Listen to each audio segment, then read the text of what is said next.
Hey y'all, my name's Megan. I'm a homeschool mama too, and welcome to my channel.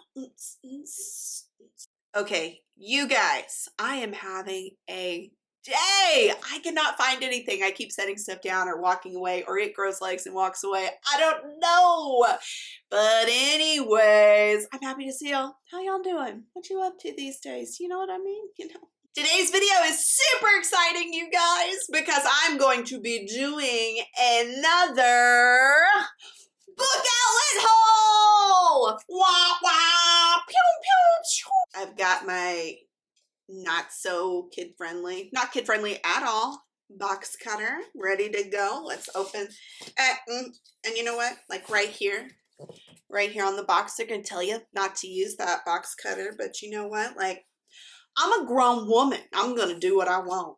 There's the right thing to do, and then there's what I'm going to do. You know what I'm saying? If you don't know what Book Outlet is, or you've never been over to their website before, please, you have to check it out. It is just a website where they sell publishers' excess, like, what's the word I'm looking for? Inventory of books. And they've got really great deals, really great prices. It's free shipping over $35.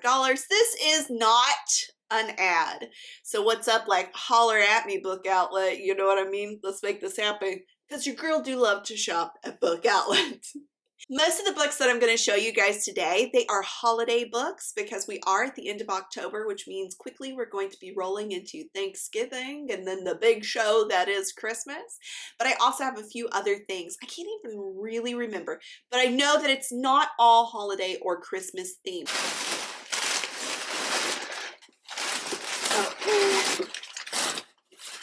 So I pulled away the brown paper in the first book. I was like, what the heck is that? Because I couldn't even remember what I got, but now I know why I purchased this book. Okay, so the first book that I have is a chapter book read aloud. This is Wish Tree by Catherine Applegate. We sure do enjoy some Catherine Applegate. And what I mean for Book Outlet, like they are selling excess inventory for publishers and stores. This was clearly like from Target, right?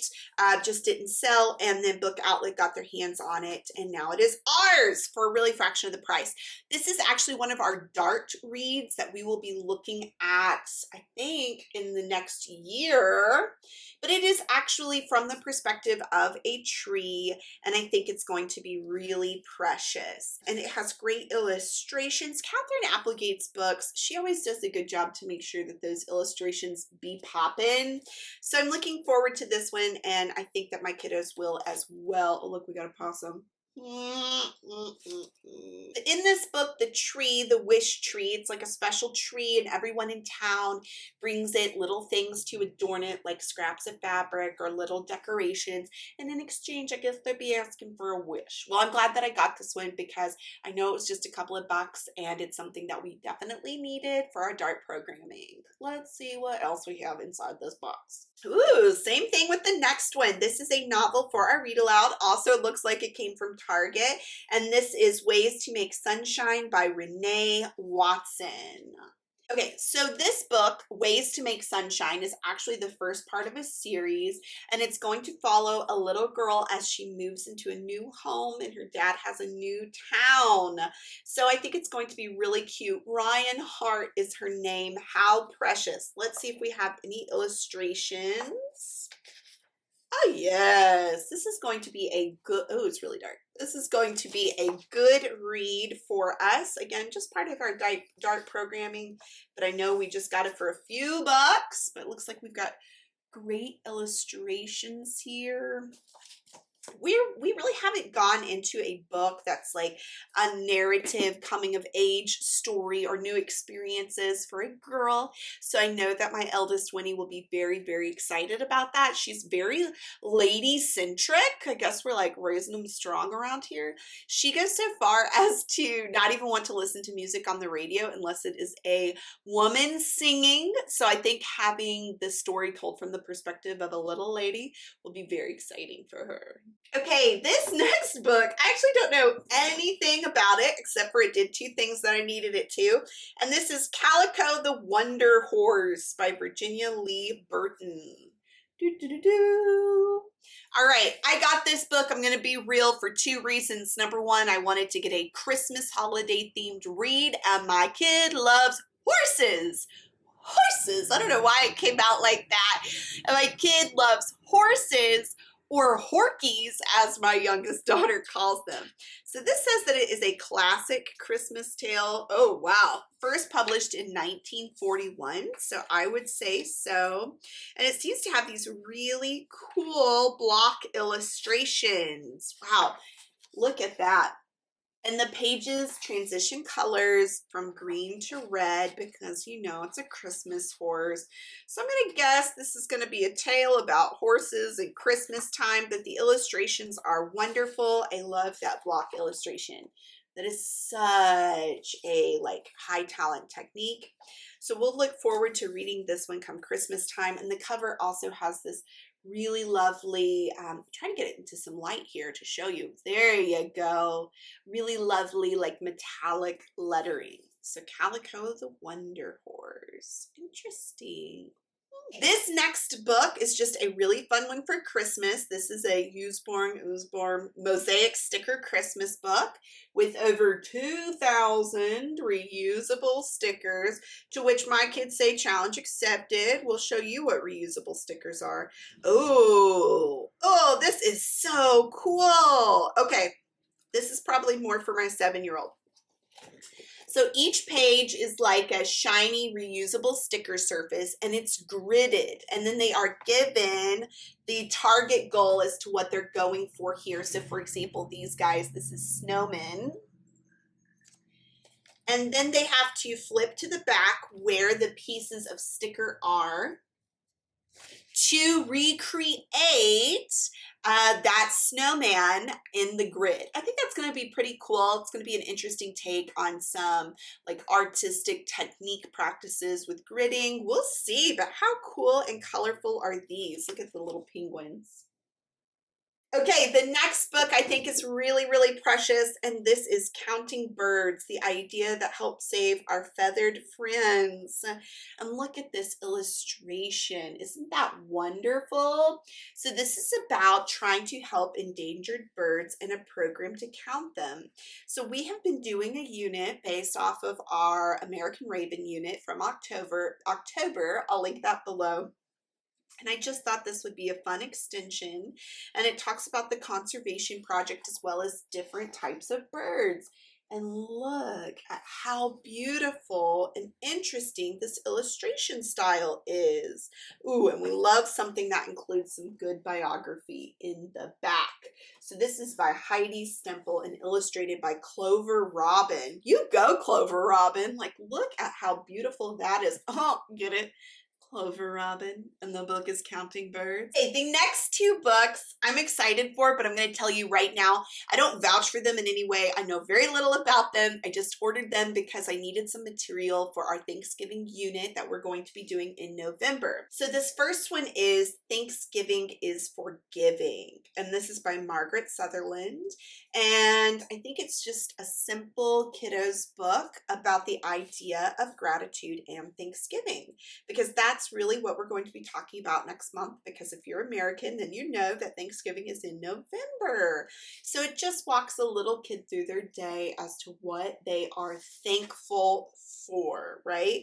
So really something to emphasize that gratitude element of Thanksgiving, but also because I enjoy the illustrations for my almost 3-year-old, I think this is going to be a great read aloud for doing some work on her speech therapy and vocabulary building, right? We've got reading happening between a parent and a child.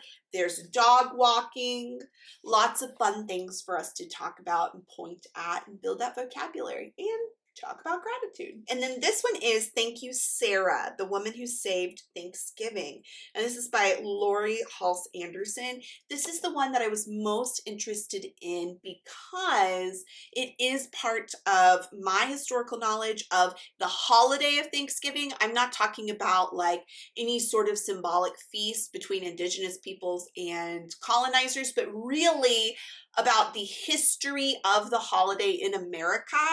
And I know for sure that a lot of what we do is really in part, yes, because of Sarah Hell, which she was an individual who in the 19th century really pushed for Thanksgiving to be a national holiday.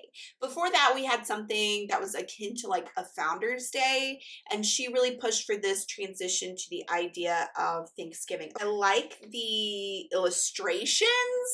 I'm going to say that a few of the imagery at the beginning of the book makes me a little bit hesitant to be like, yeah, go get this book. But when I go over it and start talking about what we're going to do for Thanksgiving specifically, I will let you guys know if I endorse Thank You, Sarah, the story of the woman who saved Thanksgiving. I'm not really sure it was in peril, so I'm a little like, what's happening here? But I think it'll be a good read. Okay, the next book I'm really excited about. I think this is probably the favorite book, my favorite book that I ordered that's for Christmas. And that is Twas Noche Buena, A Christmas Story in English and Spanish by Roseanne Greenfield Thong. And Noche Buena literally translates into the good night, which is about celebrations of Christmas Eve. And it tells the story in both English, or it goes back and forth between English and Spanish, and introducing those words and having just lovely illustrations. So I thought that this would be a fun way to talk about international Christmas traditions, as well as bringing in those other languages, right? Just fun, really beautiful illustrations, incredibly colorful, lovely as I'm looking through it. Even just the Spanish words blended into those English words looks precious. I'm excited for this one. I am on to the final thing that I got from Book Outlet, and this is another My First Wipe Clean book, which I don't really know why I keep getting these. They're not that easy to wipe off, but my toddler does love them, and this one is for Christmas. Let me crack this bad boy open. Let's get the plastic off of him and take a look. So I really got this because we do have to travel to Texas for Christmas, and I wanted my youngest to have some things to do in the car that aren't just watching movies. And so I got this. Oh, this is so cute, you guys. First of all, it is hard cardboard, all coming in this big thing. That as you flip through it, it's going to start off with draw and decorating a Christmas tree, writing a letter to Santa, even has nice tabs. Oh, look, we've got some letters, some word tracing going on, all very thematic towards Christmas. How nice is this? Oh my goodness. Some connect the dots. This might be a little bit more mature. This might be even better for my oldest. Even has some like colorful wreaths that they can draw and color into. That is super precious. Okay, you guys, that was a super quick, super fun video, and I'm very happy with all of my purchases from Book Outlet, except for maybe that one about Thank You, Sarah. I'm a little bit curious about the historical accuracy and perspective on that one, but I will let you guys know. Have y'all been to Book Outlet? What's up? What you think? Put in the comments below what sort of Christmas books I need to be getting my mitts on for the upcoming holiday season. Anyways, is it perfect? No, baby, it was never gonna be. But you know what? You know, is it perfect? No, it isn't perfect. I have currently got you guys sitting on my homeschool cart, but I'm kind of digging it. It's not perfect, but you know what? For today, it is done. Bye.